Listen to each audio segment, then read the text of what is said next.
My name is Mike Falk, and I'm a student at FullSail University studying entertainment business to become an artist manager.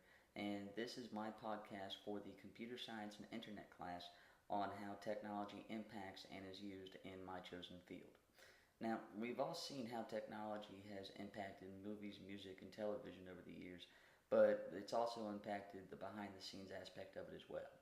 Now, the role of the artist manager varies depending on the artist, but basically it's all about figuring out what the artist's goals are and then working on a plan to achieve those goals.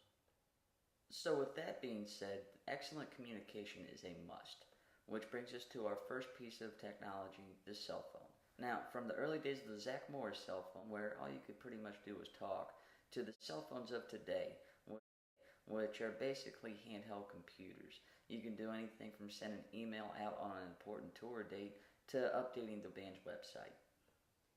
Now, another big role of the artist manager is networking and getting the band's name out there. Now, back in the day, this was pretty much done by word of mouth, radio, or just pretty much hanging up advertisements anywhere and everywhere. But now, you can have a website for millions to see. Plus, with websites like MySpace and YouTube, networking the band has never been easier. And speaking of websites, that brings us to our next piece of technology, the computer. Now, when the computer first came out, the artist manager really didn't use it a whole lot. But now, with software like Road Beetle, they can pretty much keep track of anything from gigs to photo ops to studio time. Now, making sure that the band gets the studio time is another job of the artist manager. And it used to be that you had to spend hundreds to thousands of dollars to use the studio for a couple hours just to record a couple of tracks. But now you can actually get software like Pro Tools and GarageBand preloaded onto the computer to where you can pretty much just make your own CD right from the comfort of your own home.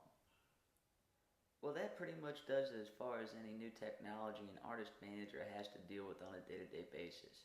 Now, I know it doesn't sound like a whole lot, but when you think about what it was like 20 years ago without this technology, it has definitely made their job a lot easier. Well, that pretty much wraps it up for me. I hope you guys enjoyed watching, and have a good night.